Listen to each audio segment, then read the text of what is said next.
Het zou een begin zijn van. Voor ons telt natuurlijk als stichting dat wij gewoon een tolvrije tunnel willen voor altijd. Ik vind het raar dat je in je eigen land tol moet betalen. Ik denk als die tunnel daar richting Amsterdam of Rotterdam was geweest, dat er geen betaling was geweest. En hier dus wel. Ik vind het niet netjes. En dat signaal heeft de PvdA gehoord. Met het oog op de verkiezingen is het een extra motivatie om in de Tweede Kamer in te zetten op een tolvrije tunnel. Maar dat is op dit moment te vroeg. Om alle politieke gezichten dezelfde kant op te krijgen, pleit de PvdA in de Kamer nu eerst voor een jaar lang tolvrij. Is het overzichtelijk? Is het ook goed en netjes financieel te doen? En dan is het ook een soort pressie voor alle partijen om volgend jaar het structureel op te lossen. Want wat je dan niet wil, is dan volgens na een jaar weer tol gaan heffen. Dus dat is wel absoluut de bedoeling. Maar om het in een aantal stappen te doen, denken we dat we het voor Zeeuws-Vlaanderen goed oplossen. En dat we het hier ook in Den Haag goed oplossen. En dat denkt Stichting Zeeland Tolvrij ook. Volgens hen is het een laatste horde die genomen moet worden vlak voor de eindstreep. Ik denk dat het zo zal zijn dat dan uiteindelijk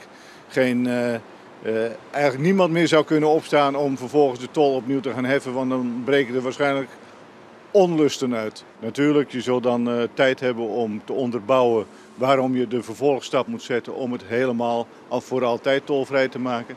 Dat is de ruimte die je dan met elkaar creëert. Maar de intentie zal dan eigenlijk zijn om dit ook te continueren, dus de tol eraf. Bij veel Zeeuws-Vlamingen klinkt dat op straat als muziek in de oren. Want volgens hen is die tol kommer en kwel. Het is bijna absurd dat je zoveel moet betalen. Ja, hier mag je dan zo'n T-tag gebruiken, maar de meesten die daar even op visite komen zijn een tientje kwijt voor heen en weer.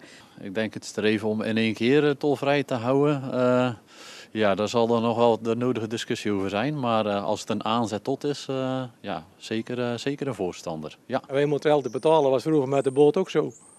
Het is elke keer hetzelfde, de zeeuwen moeten betalen. En de Hollanders die kregen alles. En dat is gewoon zo.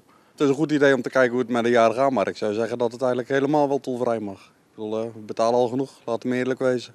De directie van de Westerschelde-tunnel wil niet reageren op het voorstel van de PvdA om de tunnel in 2021 een jaar tolvrij te maken.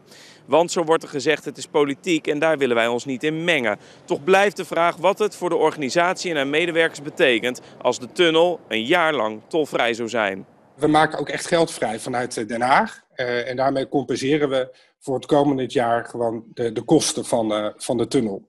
Dus dat jaar lossen we dan ook vanuit Den Haag gewoon op. Dan betekent het voor de tolgaders dat ze dan ook hier niet in de hokjes moeten zitten. En dat zal een korting geven, dus ik denk dat het zo'n beetje 29 miljoen zal gaan kosten. Deze week wordt het voorstel van de PvdA, ook wel een amendement genoemd, behandeld in de Tweede Kamer tijdens de begroting van het ministerie van Infrastructuur en Waterstaat. Verwacht wordt dat er over het voorstel dan in december gestemd kan worden. Al blijft de vraag of er dan een meerderheid voor is. Als dat het geval is, dan is de stichting er dus in ieder geval van overtuigd dat de weg vrij is voor een definitief tolvrije tunnel.